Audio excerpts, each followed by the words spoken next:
So a little background on me. I'm a board-certified primary care doctor. I've been doing this for 25 plus years in private practice. And this is really what happened. It was never my intention to have Cedric and Brian call me to be on their show, right? And a month or so ago, my wife and I were invited to an Open Up Riverside County rally.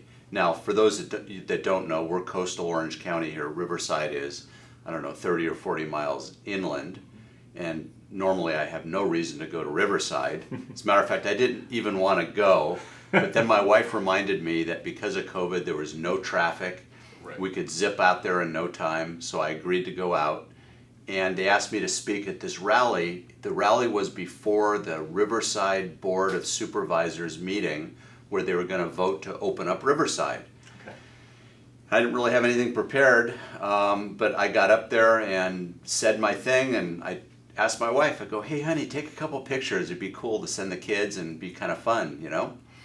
So if you have an iPhone, which most of us do, and you go to take a picture, every once in a while, you hit the button and it's like, oops, it's on video, not photo. Right. So she hits the video and she just lets it run. And then later that afternoon, she posts that video on Facebook.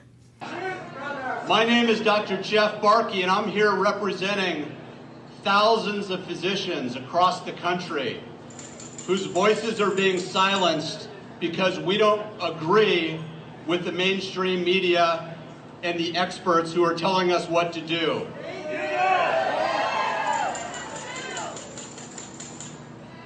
Never in the history of this great republic have we quarantined the healthy. And as they say, the thing went viral and millions of views later and bans on YouTube and Facebook trying to take it down and so forth. Then the next thing I know, I got Cedric and Brian calling me to appear on their show. That means you're big time now. It's exactly. We just don't talk to anybody. So it was never my intention to be a national voice in any way. But since I've been given the window of opportunity to do so, my goal is really to put forward a common sense approach. I try to base my opinions on science. I try to explain when it's fact versus my opinion. And that's been controversial. You know, I've lost friends over it. I've gotten hate emails on social media. The vitriol has been, if it wasn't personally against me, I wouldn't believe it.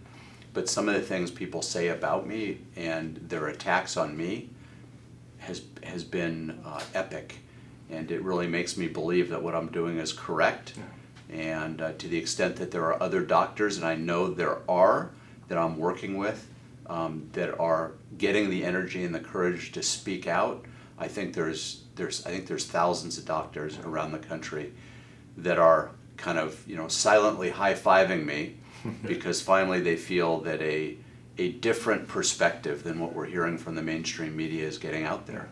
Yeah. So it hasn't been easy, but I'm proud to be out in the front and taking a courageous stand.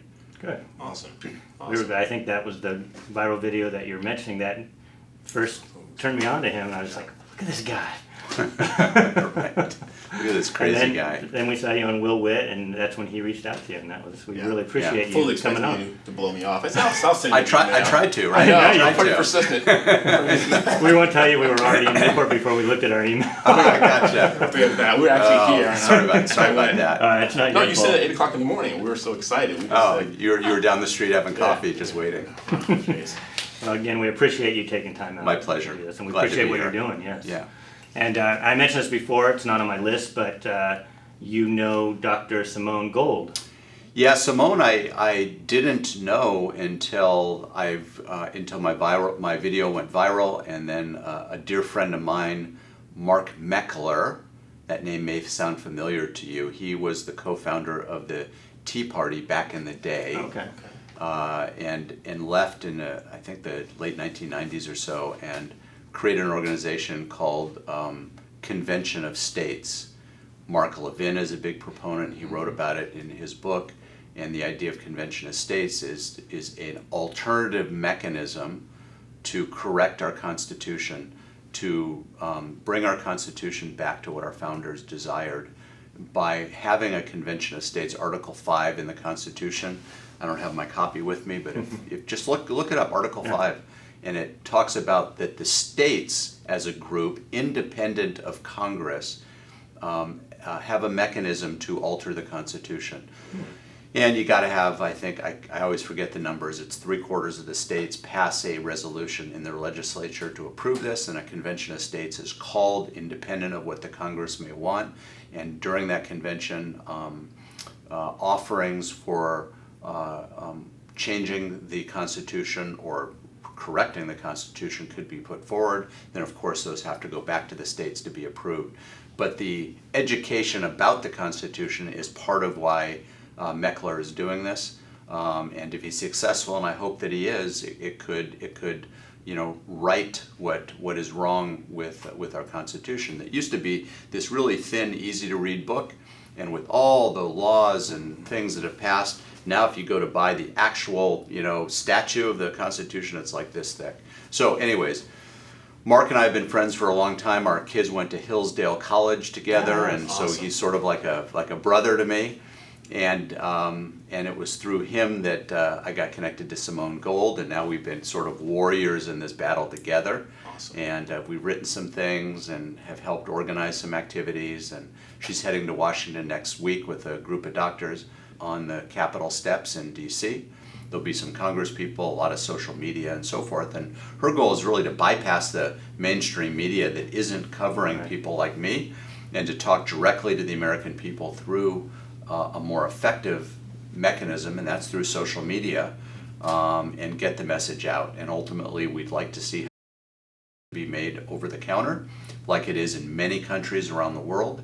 It is one of the safest drugs we know. As a matter of fact, if you look it up, don't believe me, look up everything I say. If you look up, it's one of the few drugs that are approved to be used during pregnancy and approved to be used even during breastfeeding. That's how safe it is. Wow.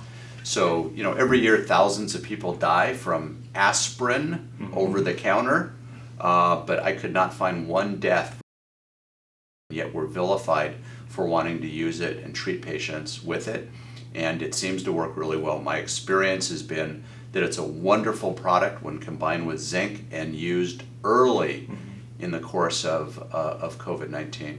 You wait until somebody is very, very ill and there's a raging forest fire burning, much harder to treat. Right. You treat it early, within the first 5 days, it's almost universally effective. That message needs to get out there. It really does. And then you talk about that, but then they want to keep bringing up, what is it, remdesivir? Yeah, and there's nothing wrong with remdesivir. I have a patient in the hospital on day 5 or so of remdesivir, and thank God he's doing well. Okay. I'm writing an op-ed piece right now, and it's called Treat Early to Save Lives, The Tale of 3 Patients. I'll explain really briefly.